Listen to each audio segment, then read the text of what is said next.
Hello friends, Madras University semester exam பத்தின ஒரு update வந்து இன்னைக்கு கொடுத்திருக்காங்க. அதுல என்ன சொல்லிருக்கான்னு பாத்தீங்கன்னா Madras University எக்ஸாம்ஸ் அதாவது ஏப்ரல்ல போஸ்ட்போன் ஆன எக்ஸாம் பாத்தீங்கன்னா அடுத்த செமஸ்டர் அதாவது ஜூன்ல ஸ்டார்ட் ஆக போற நெக்ஸ்ட் செமஸ்டர்ல தான் அதுக்கான எக்ஸாம்ஸ் வந்து நடக்க போறதா சொல்லியிருக்காங்க. ஸோ மே மாசம் நடக்கிறதுக்கான சான்சஸ் வந்து ரொம்பவே கம்மின்னு தான் சொல்லலாம். ஜூன் மாசத்துல பாத்தீங்கன்னா காலேஜ் ரீஓப்பன் ஆன உடனே பாத்தீங்கன்னா எக்ஸாம்ஸ் பாத்தீங்கன்னா டெய்லி வந்து வித்தவுட் கேப் அதாவது எந்த பிரேக் இல்லாம கண்டினியூஸா எக்ஸாம் நடத்துறதுக்கு பிளான் பண்ணிருக்கதா சொல்லியிருக்காங்க.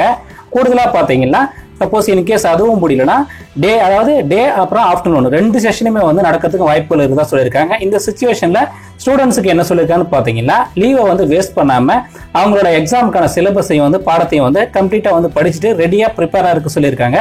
ஸோ டைமை வேஸ்ட் பண்ணாத ஸ்டூடெண்ட்ஸ் இந்த ஆப்பர்ச்சுனிட்டி யூஸ் பண்ணிட்டு உங்க எக்ஸாம்ஸ்க்கான ப்ரிப்பரேஷன்ஸ் வந்து நீங்க வந்து நல்ல முறையில் பண்ணுங்க.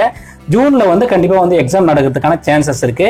ஸோ ஃப்ரெண்ட்ஸ், இந்த வீடியோ உங்களுக்கு பிடிச்சிருந்தா மறக்காம இந்த வீடியோக்கு ஒரு லைக் கொடுங்க. இது யூஸ்ஃபுல்லா இருக்குன்னு நினைச்சா உங்க ஃப்ரெண்ட்ஸ் எல்லாருக்கும் ஷேர் பண்ணுங்க. மறக்காம சேனலை சப்ஸ்கிரைப் பண்ணிட்டு கூடவே இருக்க அந்த பெல் பட்டனையும் பிரஸ் பண்ணிடுங்க. அடுத்த ஒரு யூஸ்ஃபுல்லான வீடியோவில் உங்களை சந்திக்கிறேன். நன்றி, வணக்கம், ஆல் தி பெஸ்ட்.